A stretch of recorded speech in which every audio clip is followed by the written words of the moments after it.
सत साहिब जी चैनल को सब्सक्राइब करें, बेल आइकन दबाएं। वीडियो अच्छी लगे तो लाइक करें और शेयर भी करें। सत साहिब। एक चंद्र विजय नाम का एक राजा था। इंद्रमती नाम की उसकी एक रानी थी।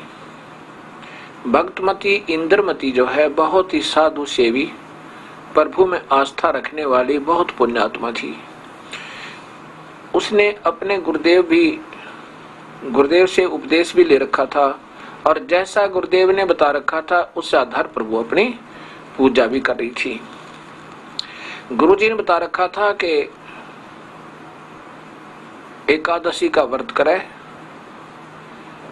और साथ में उपवास करे, और भी उपवास बता रखे, और साथ में अपनी साधनाएं बता रखी, और एक विशेष जानकारी दे रखी उस लड़की को यानी उस रानी को कि बेटी पिछले जन्म के शुभ कर्मों से आज तू रानी बनी हुई है। भविष्य में अच्छे संस्कार बनाने के लिए अब वर्तमान में आपने बहुत पुण्य करने होंगे। द्वार पर यदि आपके कोई व्यक्ति आ जावे उसको भोजन अवश्य करवावे, और साधु को भोजन कराया हुआ, भक्त आत्माओं को भोजन करवाया हुआ ज्यादा लाभ देता है। भोजन करवाना तो बहुत आवश्यक है, चाहे कोई रास्ते चलता है, कोई गरीब है, चाहे भक्त है चाहे ना भक्त है, खाना तो अवश्य ही खिलाना चाहिए, इसका बहुत पुण्य होता है। परंतु साधु संतों को, भक्तों को खाना खिलाना और ज्यादा, उनसे भी ज्यादा लाभ देता है। अब उस लड़की ने ये सोच लिया था, उस रानी ने, कि मैं प्रतिदिन एक साधु को भोजन करवाया करूंगी, और ये अपनी इस याद को ताजा रखने के लिए कहीं मुझे भूल ना लग जा और मेरा एक दिन नागा ना हो जा, इसलिए उसने एक अपने आपे वचनबद्ध होगी, अर्थात एक प्रण किया कि जब तक एक संत प्रतिदिन खाना नहीं खा लेगा तब तक मैं भी खाना नहीं खाऊंगी, इससे मुझे याद बनी रहेगी, कहीं मैं भूल ना जाऊं। इस नियम पर वो अटल थी। प्रतिदिन 1 या 2, 4, 10 चाहे 100 आ जाओ साधु संत भक्तात्मा, और बड़ी सहर्ष भोजन करवाया करती थी। ऐसे ये सिलसिला चलता रहा। कुछ वर्षों के बाद कुंभ का पर्व आया, और कुंभ के पर्व में ये सभी संत महात्मा हरिद्वार चले गए स्नानार्थ। जहां पर ये मेला लगता है, जहां भी इसकी पर्वी होती है, कभी हरिद्वार में, कभी त्रिवेणी में, कभी किसी कुरुक्षेत्र आदि में, तो वो स्नान के लिए सभी चले गए। और पहले पैदल चलते थे, 3-4 दिन पहले प्रस्थान कर दिया सभी ने। ये नादान संत जो है ऐसे ही शास्त्र और साधना करते रहते हैं। चले गए, कोई साधु मिला नहीं भोजन कराने के लिए, और रानी इंद्रमती ने भी रोटी नहीं खाई। दिन 3 हो गए, चौथा दिन निकलाया और रानी बिल्कुल निढाल होगी। अपनी बांदी से कहती है, अपनी नौकरानी से कहती है कि नौकरानी कोई संत ढूंढ ले, यदि आज कोई संत आ गया तो तेरी रानी का जीवन बचेगा, नहीं तो तेरी रानी प्राण त्याग जाएगी। लेकिन अपना प्रण मैं तोड़ूंगी नहीं, अपने वचन को मैं भंग नहीं करूंगी, चाहे जान बेशक जाओ मेरी। अब नौकरानी ने ऊपर चढ़कर, अटारी के ऊपर चौबारे पर चढ़कर देखा, कबीर परमेश्वर, वो कबीर देव उसमें करुणा में नाम से आए हुए थे, और वो आते हुए नजर आए। दाढ़ी बड़ी हुई, सफेद सफेद दाढ़ी, और सादा सा बहाना। अब नौकरानी ने नीचे आकर कहा कि रानी, एक साधु जैसा भक्त आत्मा सा नजर आ रहा है, विशेष कपड़े परिवर्तन नहीं है। रानी ने कहा कि भक्त है तो बुला ला एक बार। नौकरानी जाती है, कबीर परमेश्वर को दंडवत प्रणाम करती है और अपना पूरा विवरण बताती है कि मेरी रानी ने ऐसे ऐसे एक परण किया हुआ है और उसने आज चौथा दिन हो गया, कोई संत मिला नहीं, आज वो मरने वाली है। वो अपने वचन की पक्की है, जान भावे चली जावे पर वो अपना परण नहीं तोड़ेगी। आपसे प्रार्थना है कि आप एक बार उस रानी के यहाँ भोजन प्राप्त करके उनकी जीवन रक्षा करें। कबीर साहब ने कहा कि आप कौन हो? उसने बताया कि मैं नौकरानी हूँ रानी की। कबीर साहब ने कहा बेटी आप नौकरानी और वो रानी, और मैं आपके साथ चल पड़ूं और उधर से उसका राजा कोई आकर कह दे मुझे तू किसने बुलाया था, क्यों आया? संतों का अनादर बहुत महंगा पड़ता है। रानी स्वयं आवे, मुझे आमंत्रित करे तो मैं चलूं, मैं यहीं खड़ा हूं, नहीं तो नहीं जाऊंगा। तब नौकरानी भागी गई और सारी कथा बताई। उसी समय रानी इंद्रमती ने कहा कि मेरा हाथ सहारा दे मुझे, मेरे से चला ज्यादा नहीं जा रहा है पर मैं चलूंगी। जब वो बाहर आई, कबीर साहब और घर के नजदीक लग गए थे, चरणों में दंडवत प्रणाम किया, मत्था टेका और कहा परवरदिगार अपनी दासी के कंधे पर बैठकर चलो। मेरी हिम्मत नहीं तो अपने संत को कंधे पर बैठा कर ले जाती। कबीर साहब कहते हैं ठीक है बेटा चल, मत ये देखना चाहूं था कि तेरे अंदर कुछ भावना भी है या वैसे ही भूखा मर रही है। साधु भूखा भाव का धन का भूखा ना, अर्जय कोई धन का भूखा हो साधु भी ना। घर पे आ जाते हैं कबीर परमेश्वर, रानी राजा के घर पे। इंद्रमती ने हिम्मत सी करके स्वयं खाना बनाया। कबीर साहब ने कहा कि बेटी मेरा खाना खाने का शरीर नहीं है, मेरा तो तेज पुंज का शरीर है।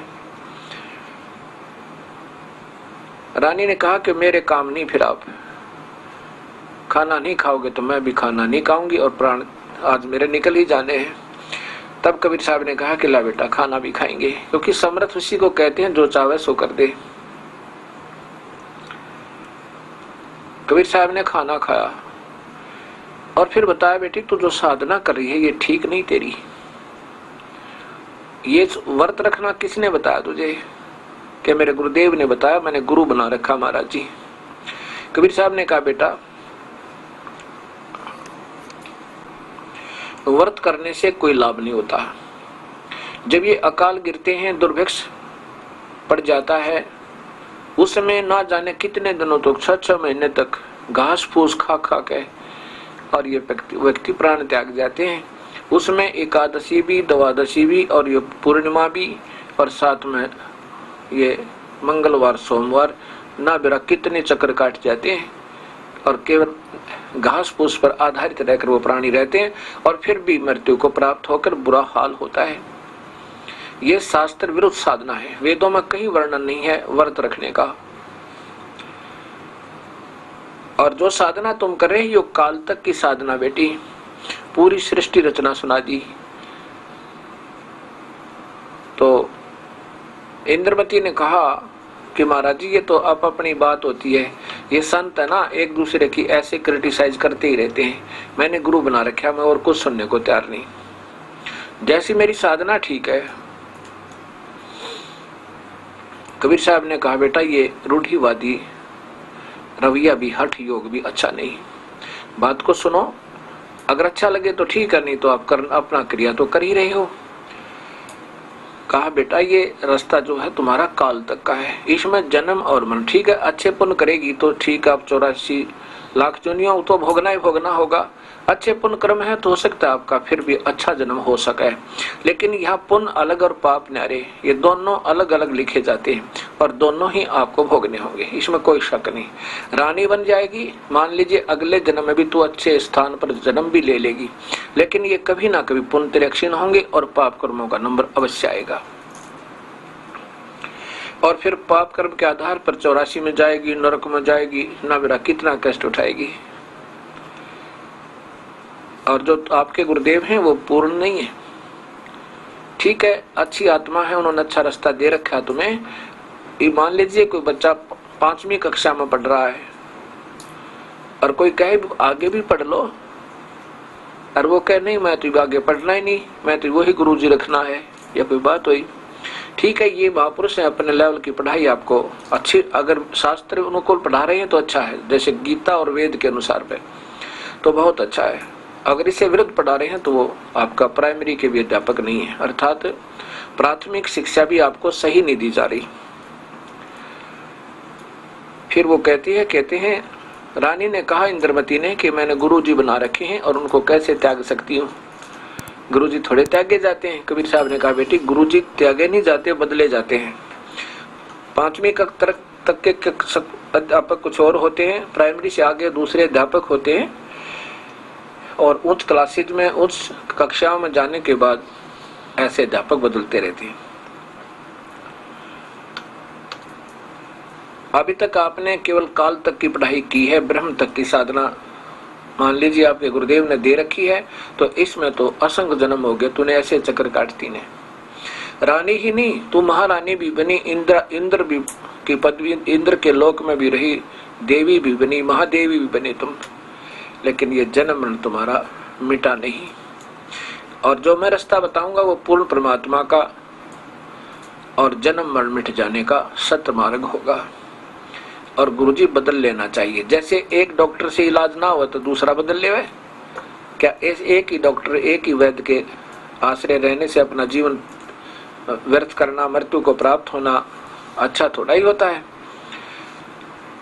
और आखिर में बताया ठीक है, नहीं मानती है तो मत माने, आज से तीसरे दिन तेरी मृत्यु होगी और तुझे सर्प डसेगा। ना तेरा गुरुदेव बचा सकेगा और ना ही तेरी भक्ति कोई बचाव कर सकेगी। राजा परीक्षित को सर्प ने डसना था और सर्प ने डसा ही डसा, उसको कोई चेंज नहीं कर सका। ठीक है, 7 दिन भागवत सुनाने से उसकी वृत्ति यहाँ से हट गई सुखदेव की और स्वर्ग पहुंच गया। जब स्वर्ग का समय पूरा हो जाए, उसका सुखदेव क्षमा करना, उसका राजा परीक्षित को सर्प ने डसा और 7 दिन भागवत सुनाने से इतना लाभ हो गया कि उसकी वृत्ति यहाँ से हट गई और उसके पुण्य बकाया थे कोई शुभ कर्म, उनके आधार पर राजा परीक्षित स्वर्ग गया। और जब स्वर्ग का समय समाप्त हो जाएगा, उसकी वो शुभ कर्मों का जो देय है उसका वो समाप्त हो जाएगा, उसके बाद वो फिर 84 लाख दुनिया भी भोगेगा और साथ में नरक भी भोगना होगा। इतनी उसको राहत मिली। और सर्प ने फिर भी डसा ही डसा, मृत्यु तो हुई। इंद्रमती ने कहा कि मैं आपका उपदेश ले लूं, क्या मेरी मृत्यु फिर नहीं होगी? नहीं होगी। मैं वो सुप्रीम पावर हूं कि जीव की आयु भी बढ़ा देता हूं। मैं पूर्ण ब्रह्म हूं, अनंत कोटि ब्रह्मांड का स्वामी हूं। अब ऐसे कोई व्यक्ति अपने आप को ऐसा कहे तो नहीं लगता ठीक सा, उसको नहीं अच्छा लग रहा था रानी को, फिर भी स्वीकार करना पड़ा, क्योंकि उसकी मृत्यु तीसरे दिन होनी थी और वो इस बात को समझ गई कि महात्मा कोई गलत नहीं कहा करते और निस्वार्थी महापुरुष नजर आते हैं, कोई इनका लोभ भी नहीं है। तब इंद्रमती ने कहा प्रभु यदि मैं नाम ले लूं तो मेरा जीवन रक्षा हो जाएगी? श्योर, पक्की होगी बेटी, कोई शक नहीं। नाम ले लिया और कहा कि मंत्र जाप करते रहना। प्रथम मंत्र दिया मालिक ने, पहली बार पेय पदार्थ के साथ में पान परवाना, और कहा कि तीसरे दिन तुझे काल आएगा, मेरे रूप में आएगा पहले, और उस समय वो आवाज लगाएगा, तूने बोलना नहीं है, अब की बार नहीं बोलना। आगे से गुरुदेव दिखाई दे जा तो बहुत जोर से बाघ का दंडवत करे, चन्ना में गिर जावे, खूब आदर सत्कार करे, लेकिन अब की बार तूने उससे बोलना नहीं। जब वो आवाज लगाए और तूने दृष्टिगोचर होगा तुझे, उस समय इस मंत्र का जाप प्रारंभ कर देना। ऐसे कहकर कबीर इंद्रमती को डर भी लग रहा था और कुछ ये भी लग रहा था कि ऐसे थोड़ा ये वैसे भी कह गए होंगे महात्मा जी। फिर मन में आता कि वैसे क्यों कहते, क्योंकि उन्हें कोई स्वार्थ नहीं था, मेरे से पैसा भी नहीं लिया। फिर ये बात और दृढ़ होगी। वो तीसरा दिन आया, दोपहर का समय हुआ बाद दोपहर काल आता है। काल आया और कबीर साहब का रूप बना के, यानी गुरुदेव का रूप बना के, और कहा इंद्रमती बेटी इंद्रमती। अब उसको याद था वो दिन चौकस, सामने देखा जो क्या तो स्वरूप। उसी समय अपना मंत्र जाप प्रारंभ कर दिया। 2 मिनट तक मंत्र करती रही और फिर देखा उसके चेहरे की तरफ, उस काल का वास्तविक चेहरा हो गया। वो स्वरूप जो उसने अपनी सिद्धि तो बनाया था वो नहीं रहा कबीर साहब वाला, वास्तविक काल चेहरा, काल रूप हो गया उसका, यमदूत की तरह। जब उसने देखा काल ने कि तेरा तो स्वरूप बदल दिया, उसी समय जान गया कि इसके मंत्र में बहुत शक्ति है। तब कहा कि अब तो तू बच गई मेरे तय, तुझे फिर देखूंगा। यूं कह करके वो काल वहां से अंतर्ध्यान हो गया। रानी कूदती फिर सबको बतावे, आज मेरी मृत्यु होनी थी, मेरे गुरुदेव जी ने कृपा कर दी, मेरी रक्षा कर दी। आज काल आया था, मुझे लेने आया था, मेरे गुरुदेव के मंत्र ने मेरी रक्षा की। राजा को बतावे, मंत्रियों को बतावे, अन्य नौकरानियों को बतावे। राजा कहता है तब तेना बावली हो, बिल्कुल बहम बहुत करती है, काल आता और तुझे छोड़ जाता, कभी हो सके। ठीक है। तो वो कहने लगी मैं जानू, आपको क्या मालूम, मेरी जान मेरे गुरुदेव ने बख्श दी। ऐसे जाकर के आराम से लेट जाती है निश्चिंत सी हो कहे। कुछ देर के बाद वही काल सर्प रूप धारण करके और इंद्रमती के पैर में डस देता है, और उसी समय वो चिल्लाती है बचाइयो बचाइयो, सर्प ने खा ली, बचाइयो। इतने में सैनिक आते हैं, मंत्री आते हैं, नौकर आते हैं भाग कर। वो सर्प एक मोरी के अंदर से पार हो रहा होता, पीछे से देख इतने नजदीक पहुंचे वो मारने के लिए, इतना पार निकल गया। और रानी इंद्रमती को पुकार कर अपने बंदी छोड़ को, हे बंदी छोड़, हे कबीर परमेश्वर, हे करुणामय जी रक्षा करियो। बेहोश होगी।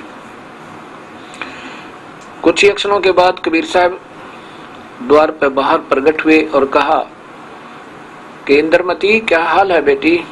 तब नौकर बाहर गए और कहा महाराज जी आप तो सही मौके पर आ गए, इंद्रमती को सर्प ने डस लिया, वो तो मर चुकी है। अब कबीर साहब वहां पहुंचे और लोग दिखावा बनावटी सा मंत्र बोलिया और फिर कहा उठ बेटा, सतगुरु चलना माँ के, पूर्ण परमात्मा के कभी मरते हैं, वो तो जीव की उम्र बढ़ा देता है। उसी समय जीवित होगी और चरणों में गिर गई। सब ने देखा, बड़े खुश हुए। बोल सतगुरु कबीर साहेब की जय। गरीबदास जी कहते हैं जम जो राजा से डरे, मिटे कर्म के लेख, अदली अदल कबीर है, कुल के सतगुरु एक। जम जो राजा से डरे, मिटे कर्म के अंक, कागज की रे दरग दही, 14 कोटन चंपे। कबीर परमेश्वर हमारे रक्षा करते हैं, उम्र बढ़ा देते हैं। जम, यम माने काल, डर, जौरा माने मौत, ये दोनों डरे कबीर परमेश्वर थे। और मिटे कर्म के अंक, ये मृत्यु को भी, आयु को भी बढ़ा देता है, मृत्यु को टाल सकता है, ये कबीर परमेश्वर है।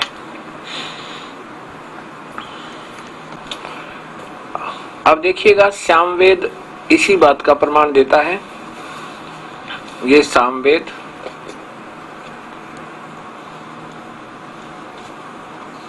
और इसके श्लोक नंबर 822 देखिएगा, ये 822 है इधर। मनीषी भी पवते पूर्व कबीर, ये रह जो है ये यहाँ लगेगा हलंत वाला, ये रह ऊपर, यहाँ न के ऊपर रह। नरभ्यर्थ परिकोशान अशदत त्रि तस्य नाम जनेन मधु अक्षरन इंद्रस्य वायुम सखाया वर्धन। अब इसकी हिंदी ये दास बताओगा, संस्कृत दिखानी थी आपको। अब इसका सीधा सा अर्थ बनता है कि कबीर परमेश्वर, कबीर इसमें है मनीषी भी पवते पूर्व कबीर, पूर्व माने पहले वाला, कबीर माने कबीर परमेश्वर। निर्भी यत परिकोसान असदत तेरी तस्य नाम जनेन मधु अक्षरन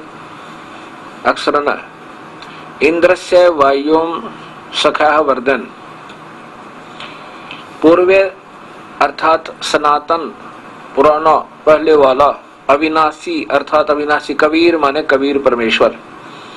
मनीषी भी हृदय से चाहने वाले, निर्भी माने श्रद्धा से भक्ति करने वाले भक्तात्मा को, त्रि माने तीन, नाम माने मंत्र उपदेश।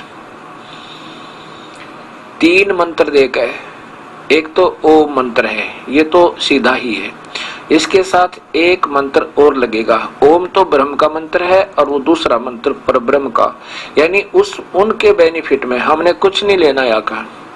वैसे तो ओम नाम से प्रभु प्राप्ति नहीं है, लेकिन यहाँ की सुविधाएं बहुत मिल जाती है। इंद्र बन जाना, महा इंद्र बन जाना, ब्रह्मा विष्णु महेश की पदवी भी पा सकता है और लाखों वर्ष तक स्वर्ग में भी रह सकता है, यहाँ राजा भी बन सकता है और फिर नरक में तो जाना ही जाना है।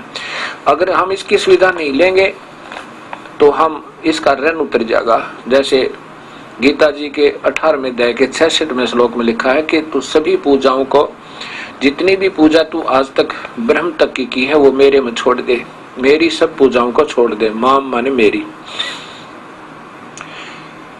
और एकम शरणम व्रज, उस एक की शरण में चला जा, मैं तुझे पापों से मुक्त कर दूंगा, चिंता ना करें। अर्थात हम इसके ऋण मुक्त हो जाएंगे। वो ओम नाम के जापते हैं, पूरे संत नाम लेकर, अधूरे से नहीं बात बनेगी।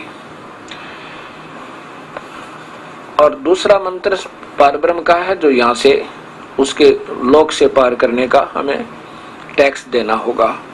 उसके बाद तीसरा मंत्र जो हमें वो सथाई स्थान देगा, वो सार नाम कहलाता है।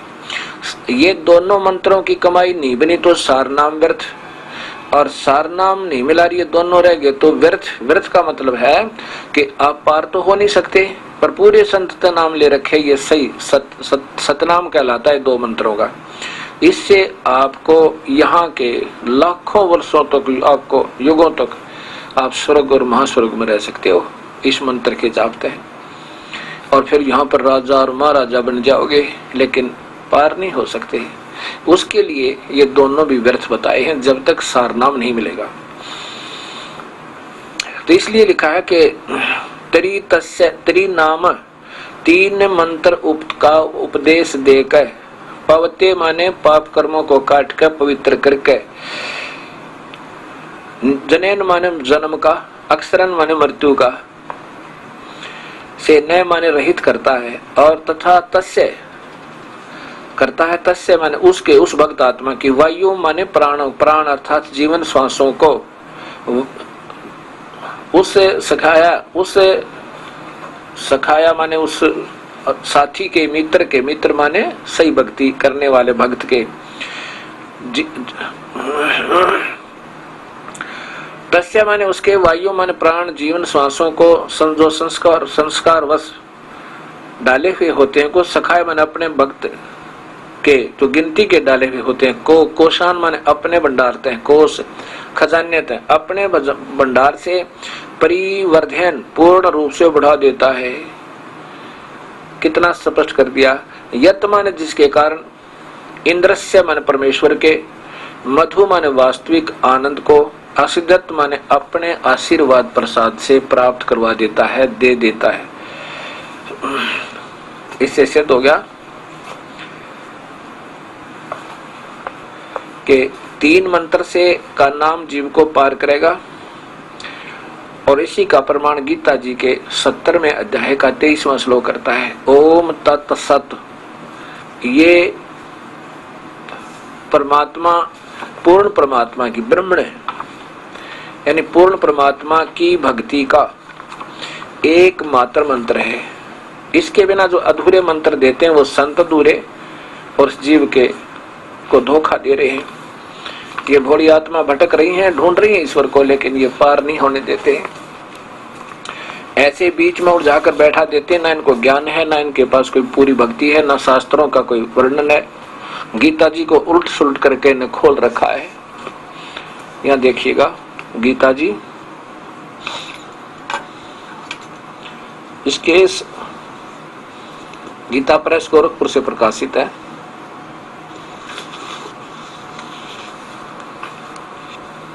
ये अध्याय नंबर 17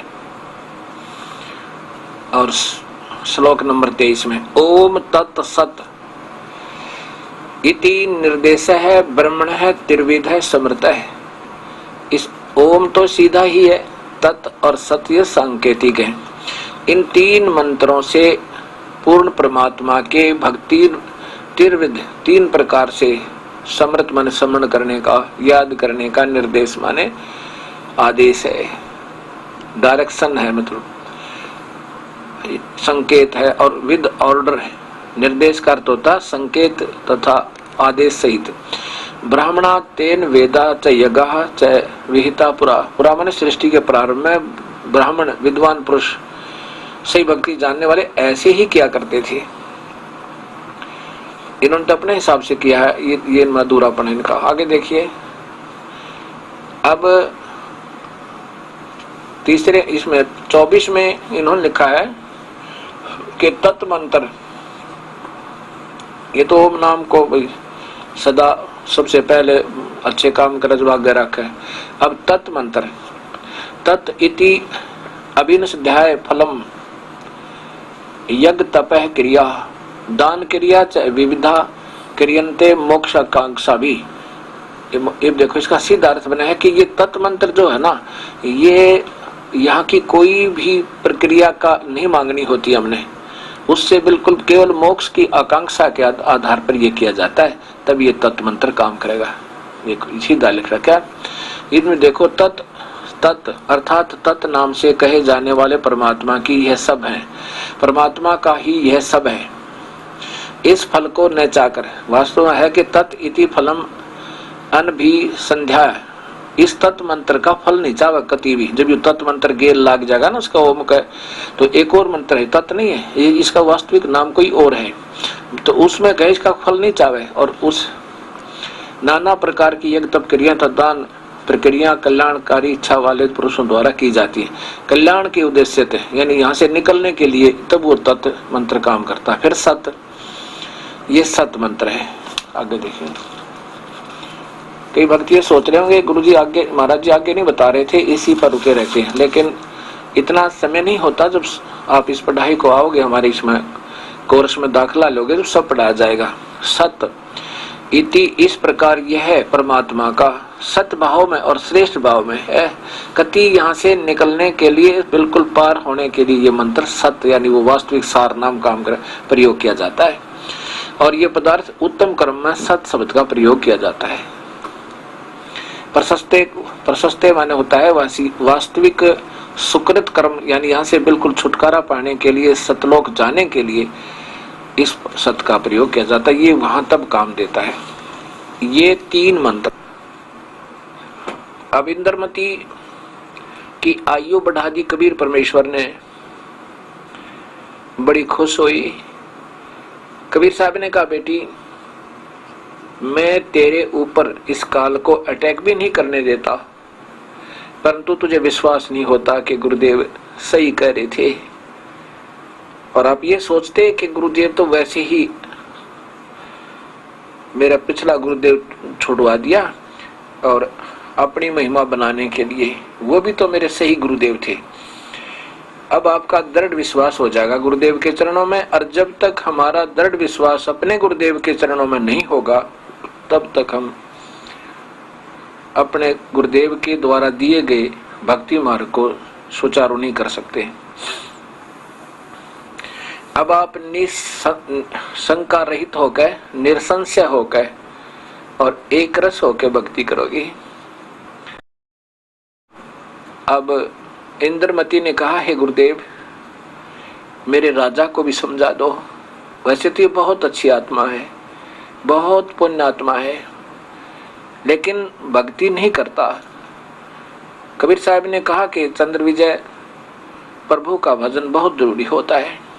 ये राज तेरे ही पिछले पुण्य कर्मों का है और कुछ समय का मेहमान है तू, और यदि इसमें अब भक्ति नहीं की तूने इस मनुष्य जीवन को पाकर, ये पिछले पुण्य जन्मों की, पिछले शुभ कर्मों की अब मलाई को, क्रीम को तू खा रहा है और ये समाप्त होगी और फिर 84 लाख योनियों में कष्ट पे कष्ट उठावेगा। इन चंद्र विजय तू बात मान जा।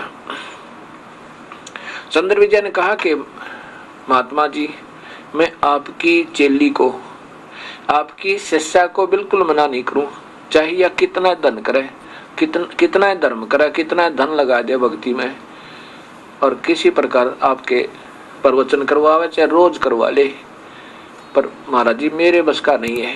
मैंने तो बड़ी बड़ी महफिलों में जाना पड़ता है, वहाँ राजाओं के साथ रहना पड़ता है, तो मेरे बस का नहीं। आप तो बहुत सख्त तो नियम बताते हो, बीड़ी शराब मांस तम्बाकू कभी नहीं पीना, तो ये मेरे बस का नहीं।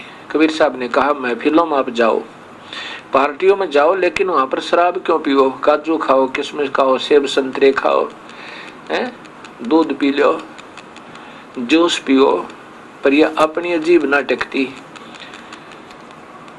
तो फिर कहता देखो महाराज जी, चंद्र विजय राजा बोला कि मेरे बस की बात नहीं, मुझे मत कहो। ऐसे ही इंद्रमती को बता रहा है, बेटी तू प्रभु की भक्ति कर, उस पूर्ण परमात्मा की तू लगी रहे और कभी भगवान इसने विश्वती देगा। कुछ दिनों के बाद क्या होता है कि इंद्रमती वृद्ध हो जाती है, 80 वर्ष की आयु, और गर्दन हिलने लगी।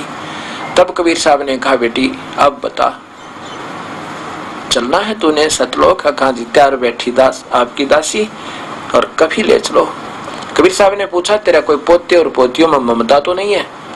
बिल्कुल नहीं मालिक, आप तो अंतर्यामी है, देख सकते हो, केवल चाह आपके साथ जाने की और सतलोक में आपका वास्तविक स्थान देखने और वहां स्थान पाने की, और कोई इच्छा मन में नहीं है। कहा चल ठीक है, मैं फिर आऊंगा। इतना कहकर साहिब चले गए। थोड़ी देर के बाद वो बैठी बैठी शरीर छोड़ गई। कबीर साहब आए अंदर से गुप्त रूप में और लेकर चले गए। ऊपर मानसरोवर है इस ब्रह्मांड में, उस मानसरोवर पर जाके कबीर साहब इस आत्मा को कुछ समय रखते हैं और उसमें कहा बेटा अब तू देख ले, अब भी बता दे तेरी कोई ममता इस नीचे के ब्रह्मांड में कोई रह गई हो, नीचे के लोकों में, अगर तेरी यहाँ आस्था रही है तो तुझे वापस जन्म लेना होगा। और यहाँ से बिल्कुल निर्मल हो चुकी है, बिल्कुल हेट हो चुकी है, नफरत हो गई यहाँ से, और उसकी चाह चढ़ गया है एक अंतःकरण से, हृदय से, अनन्य भाव से उसको चाह रही है, तो वहां चढ़ पड़ेगी मेरे साथ। इंद्रमती ने कहा प्रभु आप अंतर्यामी हैं, कोई चाह नहीं है, पर एक थोड़ी सी मन में शंका बनेगी, वो भी बता। कबीर साहब ने कहा, इंद्रमती ने कहा कि मेरा पति बहुत भाग्यवान नेक आत्मा है, उसने मुझे कभी भक्ति, प्रभु की भक्ति में, दान धर्म में कोई बाधा नहीं की, बल्कि हौसला बढ़ा के कितना दान कर, कितना भजन कर ले, और उसकी रजातें आज मैं आपके चरणों में लगी रही और अपना कल्याण कर पाई। औरतें व्यक्तियों के अधीन हुआ करती हैं, यदि वो मना कर देते और आपको भी हमारे घर नहीं आने देते दाता, मैं वंचित रह जाती। मैं ये चाहती हूँ कि हो सकता है, अगर हो सके इस शुभ कर्म में सहयोग देने का, मेरे पति का कुछ शुभ कर्म बना हो तो दाता उसको क्रेडिट देना, उसको भी संभालना, वो बहुत अच्छा है। अब कबीर साहब ने सोचा अब यह नादान स्वयं भी मरेगी उसी के चक्कर में। कहने लगा बेटी ठीक से तू बैठ यहाँ कुछ दिन, अभी तू यहाँ मेरे पास रह, मेरे लोक में, बाद में तुझे वहां ले चलेंगे। कुछ दिनों के बाद क्या होता है कि राजा भी 90 साल की उम्र हो गई थी, 85-90 वर्ष की, लेकिन अच्छा खाता पीता था, खूब काजू किशमिश खाया करता था, स्वस्थ शरीर था। 80-50 एक वर्ष 5-6 महीने या महीने 2 महीने के बाद उसकी भी मृत्यु होगी। मृत्यु होने लगी, राजा अपने चौक में गिर जाता है और ऐसे बेहोश हो जाता है।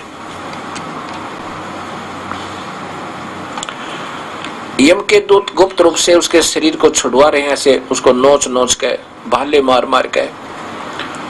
उसमें कबीर साहब ने कहा कि इंद्रमती देखो तेरा पति नहीं मानने था, तेरा पति नहीं मान रहा था और सोच रहा था कि मैं सदा राजा बना रहूंगा, अब देखो उसकी क्या हालत होगी। नाम ना लेने से यम के दूत कूट कूट कर ले जाते हैं।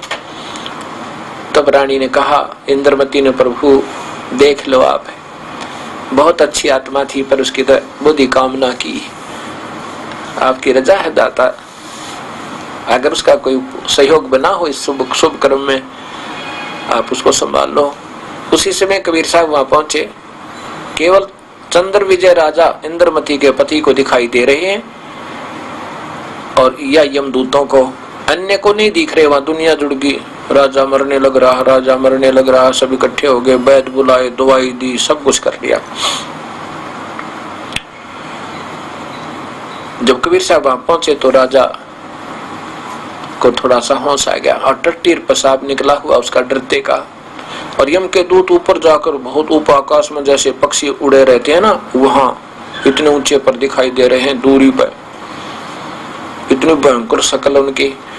तब कबीर साहब ने कहा, चंद्र विजय, अब तेरा राज्य भी गया और तेरे ये ठाठ भी गए और ये ले जाएंगे पकड़ के वो सामने खड़े मेरे जाते ही।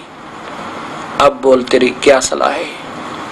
चंद्र विजय ने पैर पकड़ लिए, होश में आ गया यमदूतों के जाते ही, साहिब के वहां पहुंचते ही, और चरणों में गिर गया। कहा, दाता मुझे बख्श दो, मुझे बख्श दो दाता। कबीर साहब ने कहा कि आज भी मेरे पास वही फार्मूला है, उपदेश लेना होगा, नहीं तो मैं कोई रक्षा नहीं कर सकता। तब चंद्र विजय ने कहा कि मैं उपदेश ले लूंगा। उपदेश दिया, कहा चलो नहा धो ले। नहाना धोना उपदेश के लिए जरूरी नहीं है हमारे यहाँ, लेकिन उसने टट्टी और पेशाब ने के लिए पड़ी थी डरते की, उसका कपड़े खराब हो गए थे। नहा दो, कब आ जा और बैठ। नाम दिया। कहता मैं अपनी तरफ से, कबीर साहब बोले, तुझे कुछ समय दूंगा 2 वर्ष का, इस 2 वर्ष में तेरा श्वास खाली नहीं जाना चाहिए, डट का कमाई कर ले। कबीर साहब ने पहले प्रथम मंत्र दिया, फिर द्वितीय दिया, फिर तृतीय मंत्र, क्योंकि जिसने पता लग जाए तेरे 2 साल की उम्र है, एक सांस भी खाली ना जावे। अब तो हम गफलत करते हैं, अभी नहीं अभी नहीं अभी नहीं अभी नहीं करते, ये सब चले गए, वो दिन तुरंत आ जाता है। उस चंद्र विजय ने 2 वर्ष डट का भक्ति की, एक सांस भी खाली नहीं जाने दिया। कबीर साहब आते रहे, मिलते रहे, और फिर उसका जब शरीर पूरा किया 1 सेकंड में ले गए सतलोक में, फिर दोनों को पार कर दिया। बोलो सतगुरुदेव की जय।